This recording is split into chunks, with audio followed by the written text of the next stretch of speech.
Now additional content for strikes, hand position. In karate, we use a lot of different hand positions for different types of strikes. We have seiken for our front punch. We have uraken, which is the back of the fist right here for back fist strikes. We have haito, which is the inside of the hand. Ridge hand is usually the translation. We have shuto, which is the outside of the hand for knife hand blocks or knife hand strikes to the neck area. We have teisho. This is our palm heel. Very strong technique is the palm heel strike. Then we have hiraken. These are using our 4 knuckles to strike this way. We have seiryuto. This is this part of the hand by the wrist right here. Seiryuto. We have nukete, spear hand strike with all 4 fingers, with just 1 finger, or with even 2 fingers like in chinte. Chinte kata is one of the advanced black belt kata. Chinte for the eyes, of course. And even top of the wrist here, kakuto. Kakuto is the top of the wrist.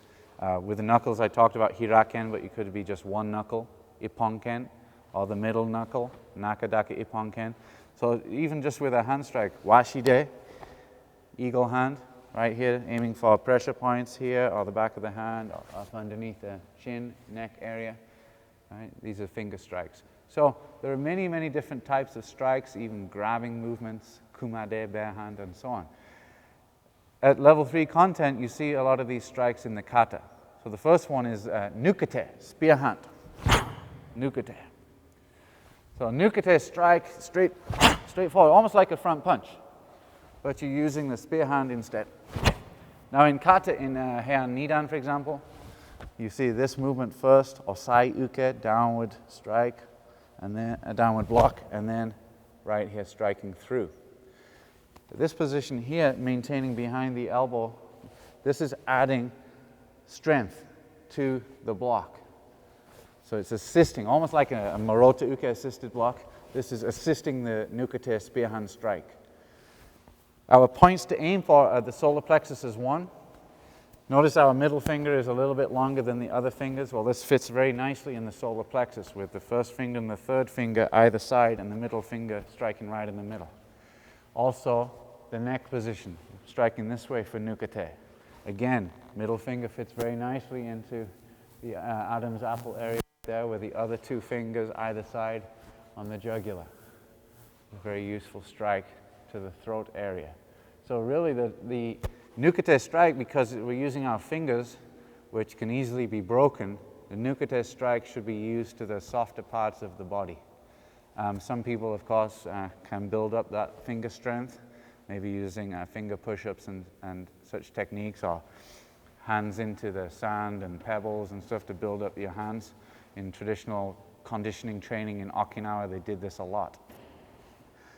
Sometimes you can draw that middle finger back, so you're taking the force on all 3 fingers right here. The little finger obviously is always going to be shorter, but taking the force on all fingers here. But nukete striking generally solar plexus or to the throat. Ippon nukete striking, eye position, pressure points, strikes, throat strikes, and then the nihon nukete, 2 fingers, of course, aiming for the eyes. So this is nukete strike. Next is uraken, back fist strike. So, for example, in heian nidan, after right here we move up, and then this is uraken. This way, sideways, uraken, with a side kick. This part of the fist. In heian sandan, fumikom, elbow strike, elbow block, vertical uraken, coming down over the top to the face. So different types of uraken could be this way, or even teki shodan, for example. This could be a certain application. You could say this is a uraken strike. Sometimes it is urazuki, short punch instead, using this part underneath the chin. But if we were aiming for the nose, then this would be also uraken, this way. Morote uke in goju shiho kata, also uraken, right here. So this is a very useful strike, very strong part of the fist.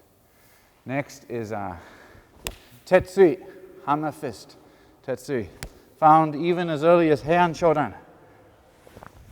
Tetsui, downward strike. Tetsui could be used in this way, down, aiming for perhaps into the face, nose area here, or as after somebody is taken down and then striking to the middle of the back. Very strong, powerful strike with tetsui. Also found in Heian Sandan after twisting this movement here. Tetsui, also striking into the rib cage, solar plexus, the back, different positions. So a hammer fist is a very, very strong, powerful movement with this part of the hand right here. Next is a haito, ridge hand. Haito. This is aiming for the temple, or the cheekbone, or the jawbone, or the neck, using a full swinging motion, or just straight up and then twisting motion at the end in here. So you can make it look like it's a punch, and at the last moment, twisting into haito, or full power twisting this way. So haito is your ridge hand. Then we have a teisho. Teisho is the palm heel. Palm heel is found in some of the brown belt kata, this way in jite, for example, sideways on. This is aiming rib cage area, or solar plexus, or even if it were to the head, side of the head. Also could be done vertically, upwards underneath the chin, palm heel, or with the fingers down, like in Heian Godan, to the groin area with this part. So again, the palm heel is a strong part of the hand. It can be used as groin strikes, as face strikes, or side of the body strikes. This is teisho.